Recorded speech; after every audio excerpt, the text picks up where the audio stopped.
Pat Riley, everyone. Let's give it up for Coach Pat Riley.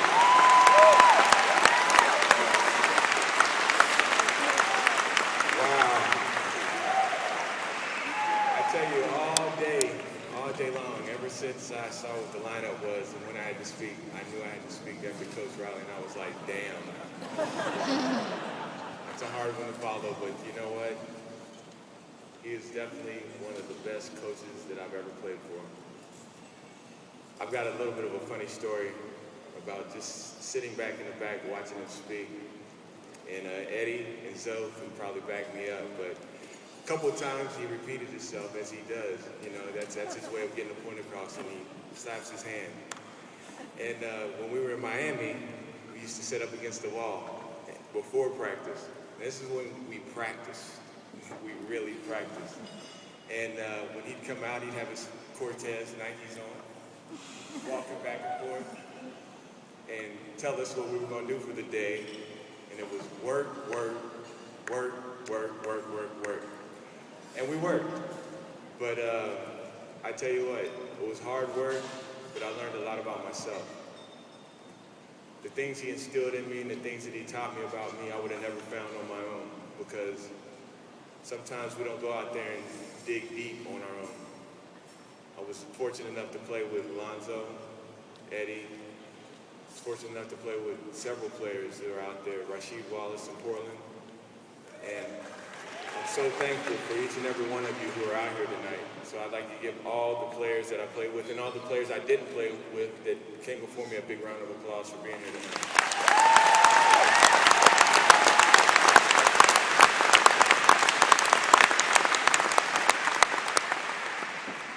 None of us ever ask for anything bad that comes to us. We always just enjoy the good and then wonder why the bad happens. But tonight I look out in the crowd, and earlier tonight as we were all having cocktails and speaking, I ran into a lot of my brothers and sisters who were sharing this disease with me, which is Parkinson's. And like them, I'm sure, when I was first diagnosed, I said, why me? I said, why me? But after a couple months of wallowing and saying, why me, I got up. And I said, you know what? I know why. Because you can handle it. And you've been given a platform to be able to go out there and make a difference about it. So at that point, I went out and I hired Lauren Foreman, who ran my foundation before. Brought on a great team of Roger Gee and Kathy Calcano and several other people. And went out and to the community of Portland during a recession. And we were able to secure sponsors for this event tonight.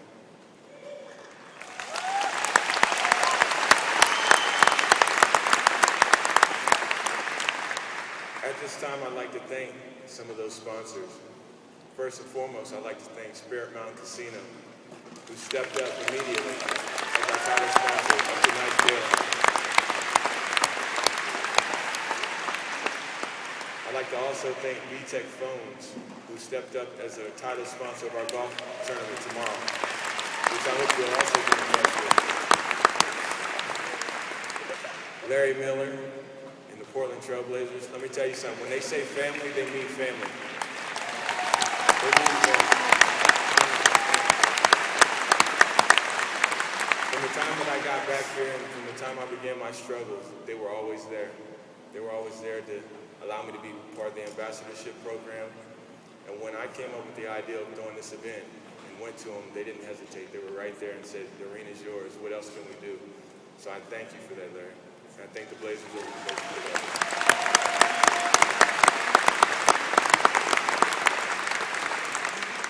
Next, I'd like to thank Barney Hyde, who's been not only a mentor, but a brother in Parkinson's with me from the Pumpkin Ridge Group, for allowing us to use not only allowing us to use a golf course out there, but the private course, which is almost unheard of. So I'd like to thank Pumpkin Ridge Group for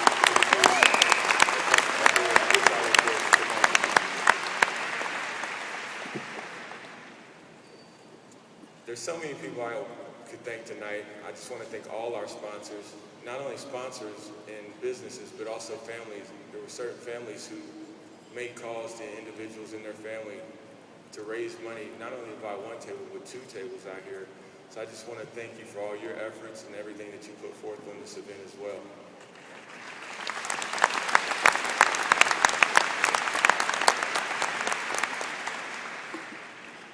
But there's one last person I don't want to thank right now.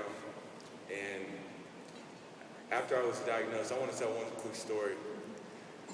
I don't know how it was for most of you when you were diagnosed, but for me, when I was diagnosed, I went to OHSU and was sitting in Dr. Nutt's office up in OHSU.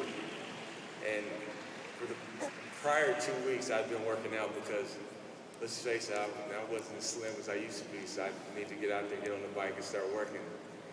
Now, my scale at home said I was roughly 270, 271. So as I walked into Dr. Nutt's office to figure out what was going on with this trimmer, I got on this digital scale and it said 283. So I was looking at that and I was like, wow. So I walk in with Gina, we go in, we see the doctor, and he puts me through a few tests. You all know the tests, and the gait and all that. After about 20 minutes, he takes Gina and I into a room and he sits down and gives me a serious look. I'm looking out the window, he goes, Brian, look at me. I go, yes. And he goes, I'm prepared to tell you that I believe you have Parkinson's. So I turn my head, I look out the window, sit there looking, I sigh a couple hard times. He goes, how do you feel? Well, first of all, let me tell you, that damn scales are wrong. There's no way I would have it. I know I didn't let myself get the way it did. But I kind of broke the ice, and that's how I found out that I had Parkinson's. After I found out I had Parkinson's and I made the announcement, 2.5 months later, I get a phone call. I look down, don't recognize the number. It's a New York number. Pick it up. Brian, how you doing? I'm good. Who is this?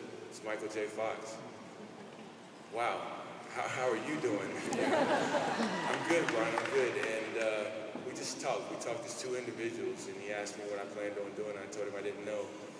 And he told me whatever I do, be optimistic and you have Parkinson's, but Parkinson's isn't you.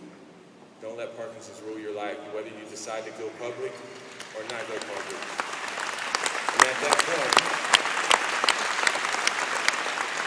after hearing those encouraging words, I knew that I had to do something. And that's when the ideal was born, and that's where we're at tonight. So at this time, I would like to introduce Mr. Michael J. Fox to the stage.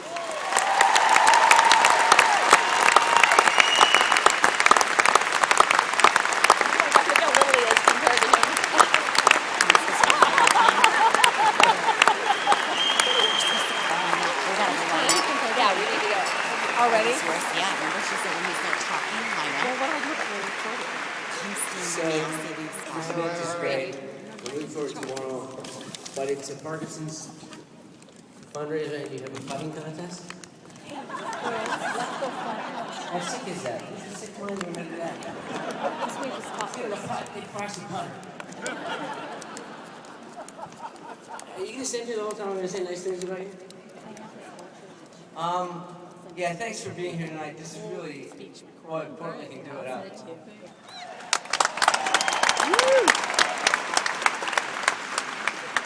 This is much bigger and better than I expected. I expected a lot, but it's really fantastic. And the thing that you feel the most is the love for Brian.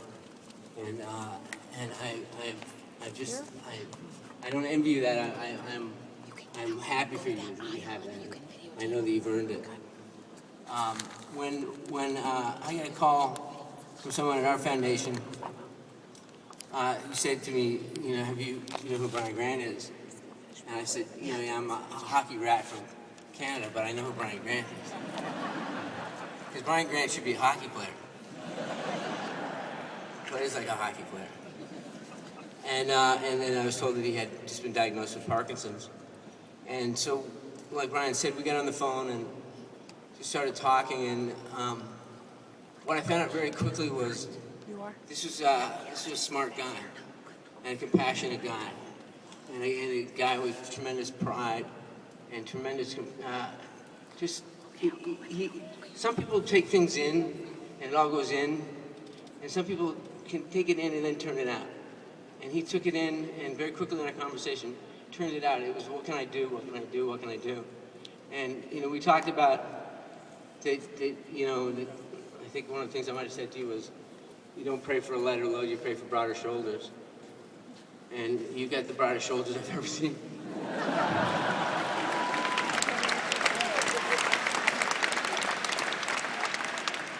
So I prayed for broader shoulders, and you showed up. And you're already carrying the weight. Look at this.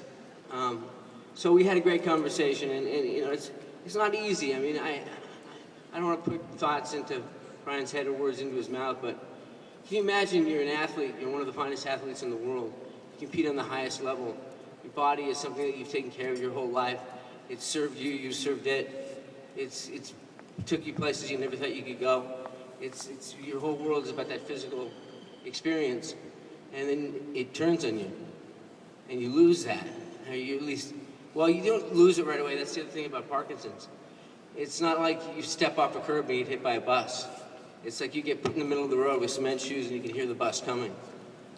And you don't know when it's going to get there. And that's a tricky thing to deal with. What you do is you just take it one moment at a time, one day at a time, and you see what's happening until the bus gets there. When the bus gets there, it's too late to worry about it. But what you can do, what we're trying to do is change the bus route. And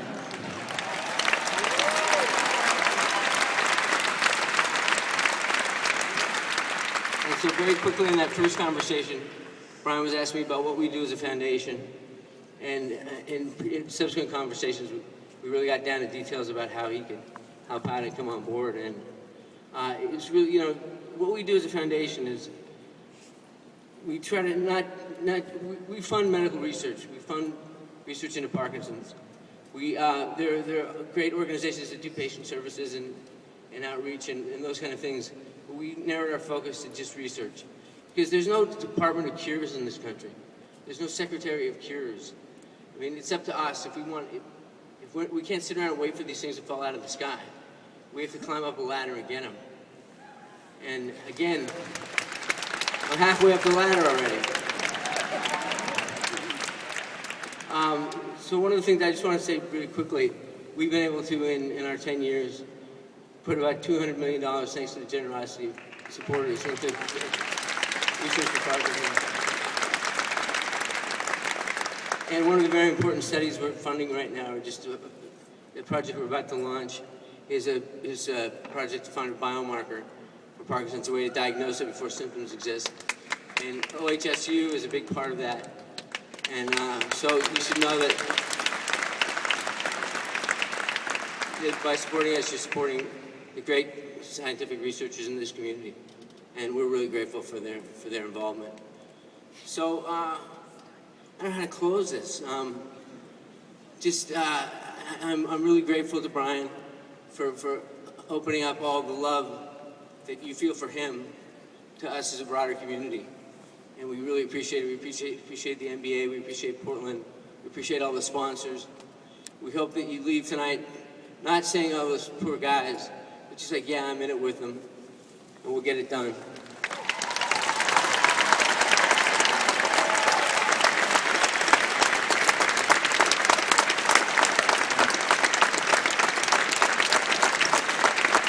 When do we hear news?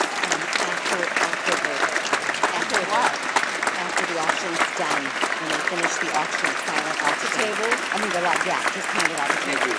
Okay, so I'm going to go this route to the front. So You I go was that getting ready route to to the give front. mine to Muhammad.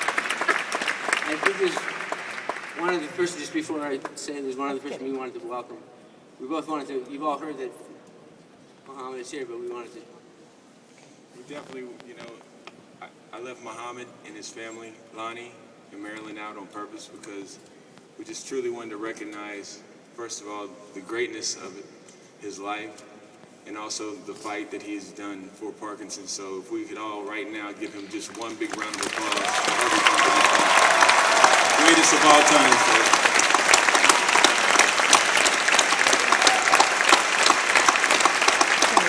You go that, I'll go this way and you go that way. Okay.